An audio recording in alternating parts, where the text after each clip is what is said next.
Howdy. Welcome to the Tony DeGonia Show. We're coming to you straight out of East Texas. So find you a spot where you get some good signal, grab you a glass of sweet iced tea, and get ready, because we're jumping in feet first. When everything's broken and nothing's going right.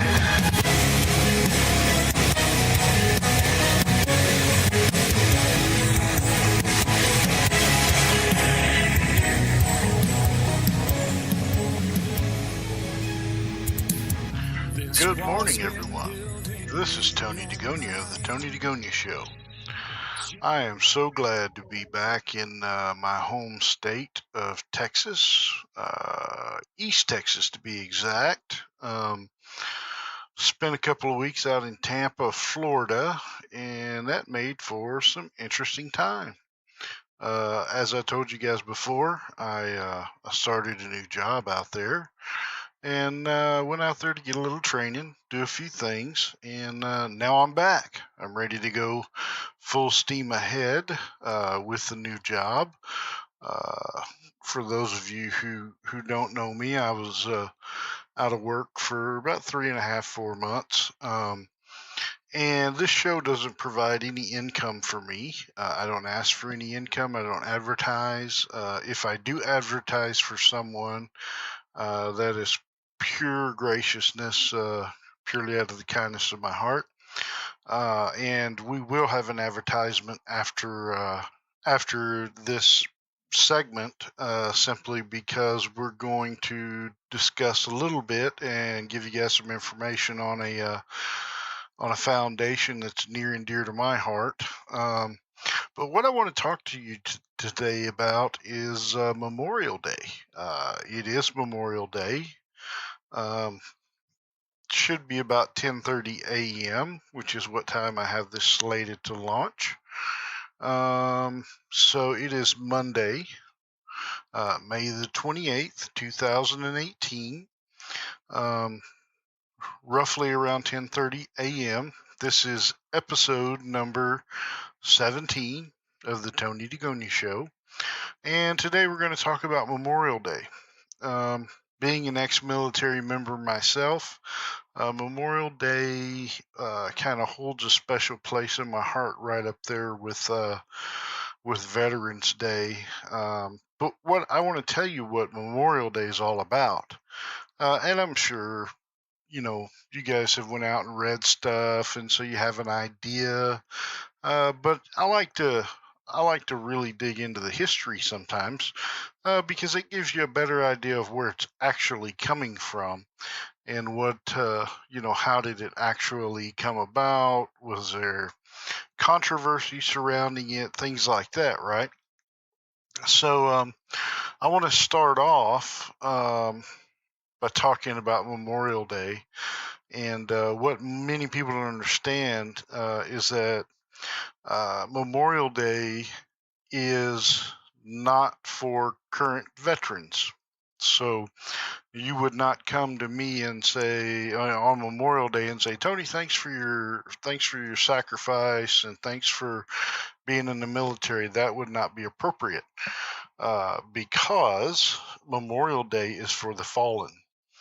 And so there's a particular class of fallen soldier that really is near and dear to my heart. Every fallen soldier is near and dear to my heart, simply because, they gave the ultimate sacrifice. And I think every soldier, sailor, airman, Marine, and Coast Guard member knows very, very well what they're giving up when they stand up and say that oath to be sworn into the United States military. We all know there's a possibility, and in this day and age, America's been at war for, the last 25 years, roughly 20 years, 25. There was a ground war that kicked off in Iraq Right after I got out of basic training, when I went through basic training, they were ramping us up and actually shortened my time in basic training from 16 weeks down to 8 weeks, so that they could get me to AIT, which is the Army's individual training, and that's our actual jobs. That's what we did, and they shortened my AIT from I want to say it was like 6 months down to roughly I think I was there about 45 days. So about 2.5 months there, or I'm sorry, about a month and a half there. But some interesting things happened while I was in AIT. Number one, I got put on KP duty the day the ground war kicked off in Iraq. In other words, the day that our soldiers broke the fences down and crossed out of Kuwait into Iraq, and made that several 100-mile run across the desert, essentially taking tens of thousands of prisoners of war from the Iraqi army.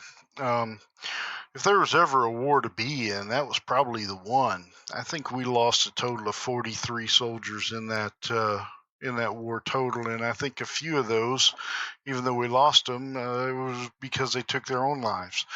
And you know, that's a sad story in and of itself, for a soldier to take their own life. We've had many stories of heroism and even heroism by the enemy, that has came out of Iraq, and now Afghanistan. That's a different story. That's been a nasty foray for a decade or more. It was nasty for Russia. It was nasty for France. It's been nasty for the United States. But I'm not going to dig into that. It has definitely produced a lot more young men and women that we should be holding high on this day. So, the special group, though, that probably affects me the most are the Vietnam veterans that are really suffering from Agent Orange, because there are so many men and women that went to Vietnam, and the government was so careless in the way that they fought that war. And I know it was such a horrible atrocity of war, because we were essentially fighting a war that we didn't know how to fight. It was pure jungle warfare. So if you have an obstacle that you can clear, what do? You clear it. Agent Orange was a herbicide produced by the U.S. military, the U.S. government, and it was an industrial strength herbicide. And what they didn't know, what they didn't test, what they had never tested, was the side effects of said herbicide on those who are exposed to it. And, it took my father 40 years to give the ultimate sacrifice because of Agent Orange. And there have been so many other men and women in this country who have suffered for decade upon decade upon decade and given the ultimate sacrifice because of Agent Orange. Now, the government has tried to do the right thing. They have settlements out there for Agent Orange, and they have, if you are diagnosed with suffering from Agent Orange, then they will give you a full military retirement, and they'll give you some other stuff. Anyway, when my dad was diagnosed, he was doing okay, because they took care of him, so he wasn't having necessarily to pay out of pocket or dip into his retirement and things. Matter of fact, he had a nicer retirement because of that. But, you know, when you're so sick that you can't get up and you can't go and do things, what kind of retirement is that? I mean, the quality of life that was produced because of this Agent Orange poisoning was atrocious, to say the least. We can be angry with our government, but they're in the business of winning wars, and we should be, as a society, backing our soldiers. We don't always have to agree with why our government sends our soldiers to war, but they're still our soldiers. They're our sons and daughters and friends and neighbors, and in some cases, like mine, they're our fathers and mothers. Who went to war, and so you can't just kind of kick those folks to the curb. I mean, they're our people. We are their people. The government as a whole is an entity that's comprised of people that I think sometimes when they get elected, they just kind of lose their freaking mind. The power goes to their head or whatnot. That's just my opinion. I mean, everybody's got an opinion. But anyway, I think I've talked about that long enough. So let's talk about Memorial Day. So Memorial Day is an American holiday observed on the last Monday of May, honoring the men and women who died while serving in the U.S. military. Memorial Day occurs on Monday, May 28th, originally known as Decoration Day. It originated in the years following the Civil War and became an official federal holiday in 1971. Many Americans observe Memorial Day by visiting cemeteries and memorials, holding family gatherings, and participating in parades. Unofficially, it marks the beginning of the summer season. Early observances of Memorial Day. The Civil War, which ended in the spring of 1865, claimed more lives than any conflict in U.S. history and required the establishment of the country's first national cemeteries. By the late 1860s, Americans in various towns and cities had begun to hold springtime tributes to these countless fallen soldiers, decorating their graves with flowers and reciting prayers. Did you know each year on Memorial Day, a national moment of remembrance takes place at 3 p.m. local time? Just a little piece of history or of trivia. It is unclear where exactly this tradition originated.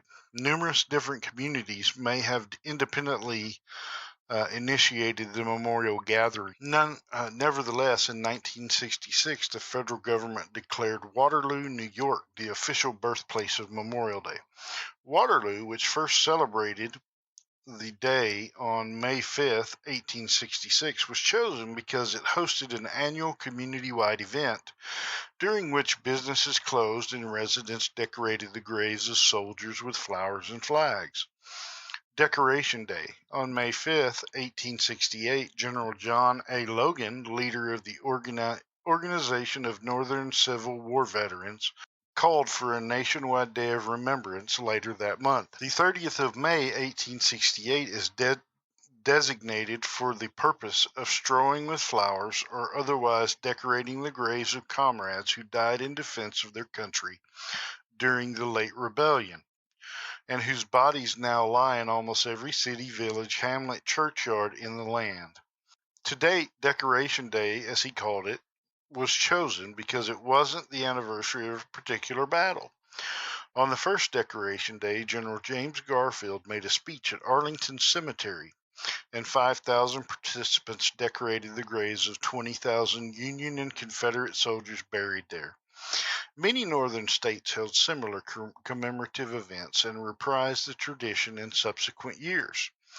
By 1890, each one had made Declaration Day an official state holiday. Southern states, on the other hand, continued to honor their dead on separate days until after World War I. History of Memorial Day. Memorial Day, as Decoration Day gradually came to be known, originally honored only those lost while fighting in the Civil War. But during World War I, the United States found itself embroiled in another major conflict, and the holiday evolved to commemorate American military personnel who had died in all wars. For decades, Memorial Day continued to be observed on May 30th, the date Logan had selected for the first Decoration Day. But in 1968, Congress passed the Uniform Monday Holiday Act, which established Memorial as the last Monday in May, in order to create a 3-day weekend for federal employees. The change went into effect in 1971. The same law also declared Memorial Day a federal holiday. Memorial Day traditions. Cities and towns across the United States host Memorial Day parades each year, often incorporating military personnel and members of veterans organizations. Some of the largest parades take place in Chicago, New York, and Washington, D.C. Americans also observe Memorial Day by visiting cemeteries and memorials. On a less somber note, many people take weekend trips and throw parties and barbecues on the holiday, perhaps because it officially marks the beginning of the summer. See also my post on Memorial Day 2017, where I explained and made more detail on the history of Memorial Day, as well as a listing of sacrifices per conflict as the U.S. military has partaken in. And there is a link at the bottom of this page that will take you to my Memorial Day What Is It Really About page that goes into a lot more detail. This article was previously published on the History Channel. www.history.com /topics/holidays/Memorial-Day-history. Very interesting. The brief history of Memorial Day as an official holiday. It's only been about 46 years. So it's actually probably one of the younger holidays that we have. Please, let's have a moment of silence while we listen to the playing of taps, which is a song that is played in the military, in all branches of the military, when a soldier falls, and they play it at the funeral before the presentation of the flag to the deceased's family.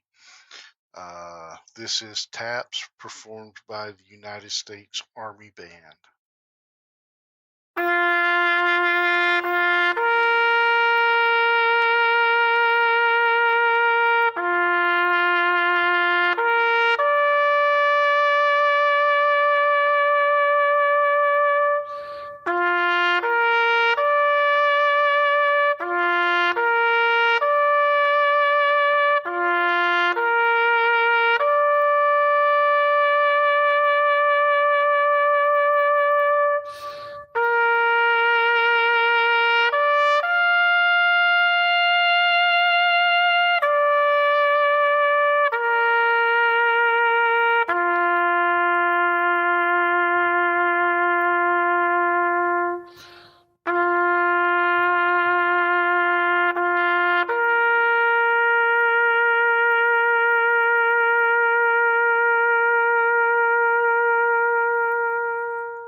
State for the record that I nor the Tony Degoni Show have any affiliation with Wounded Warrior Project, and that I am speaking about them only because I feel they do an excellent job helping our service members who have been injured in combat situations overseas serving our country. In no way should any misconstrue that there is any association or affiliation between the Tony Degoni Show, myself, or WWP.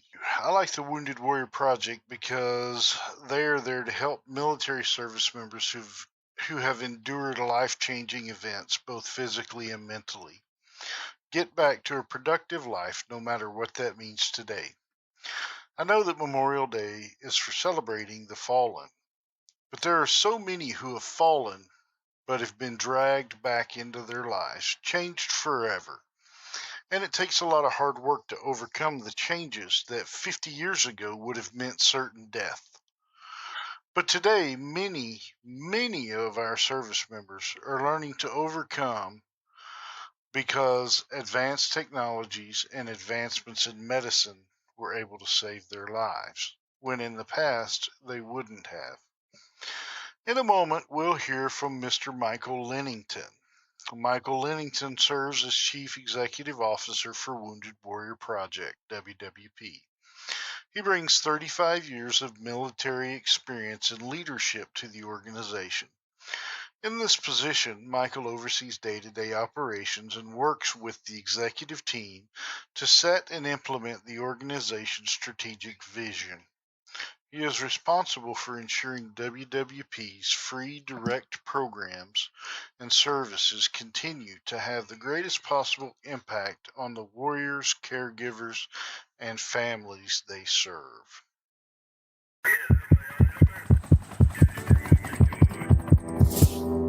Hi, I'm Mike Lennington, CEO of Wounded Warrior Project. I'm humbled to announce a major milestone in service to our nation's wounded warriors, their families, and caregivers. Wounded Warrior Project registered our 100,000th warrior, who will now have access to our free, life-changing programs and services. This milestone clearly demonstrates that the needs of our nation's warriors are great and growing, and it's more important than ever for us to stand behind them in their recovery and rehabilitation. We are as humbled and honored to serve the 100,000th warrior as we were to serve our very first warrior, Mr. Brian Mooney. Brian. I would like to personally thank those of you who supported me and thousands of other warriors and their families through Wounded Warrior Project over the past 14 years. The impact of your efforts will be felt for decades to come. On behalf of everyone here, thank you.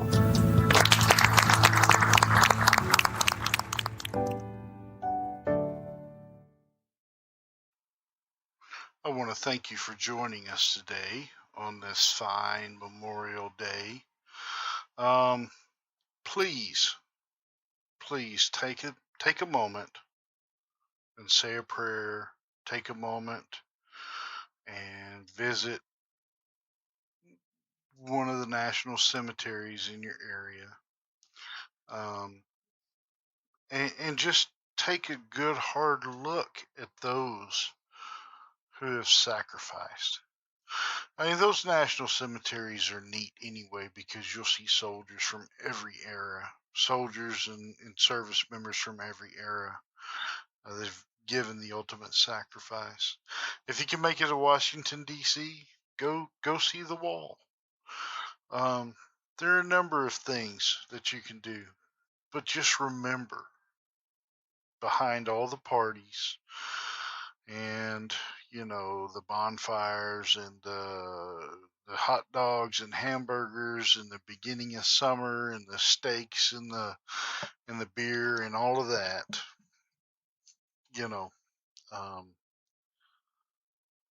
there are an entire group of people who sacrificed their lives in a faraway country. And if you go back far enough,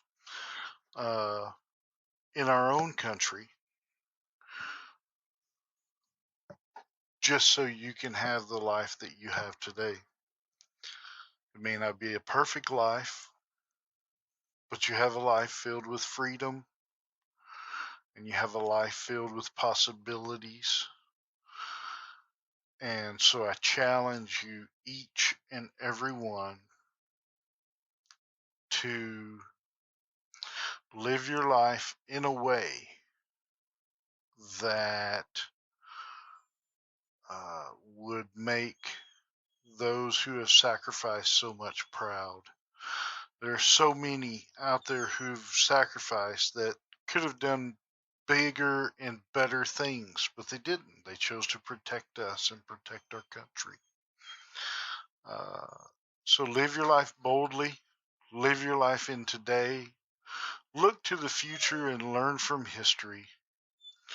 And know that the people who sacrificed, though they may not have, it may not have been their ideal thing to do, they did it because they love their country and because they love what it stands for, and they gave their life so that you can have that party, drink that beer, and even disagree with what they did.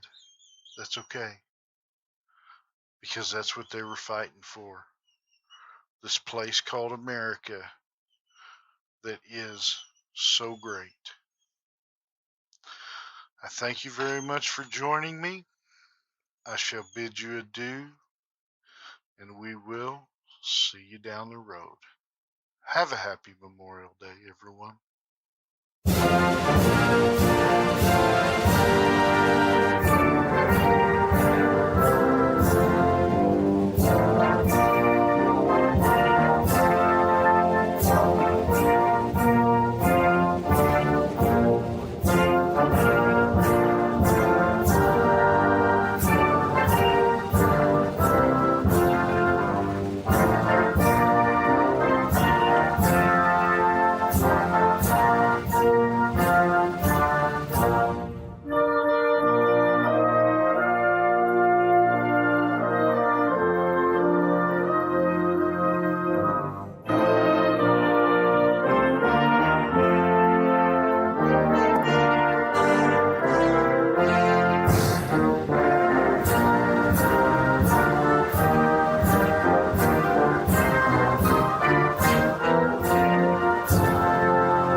Well, y'all, looks like the show's over. So check us out on our website, www.tonydegonia.com.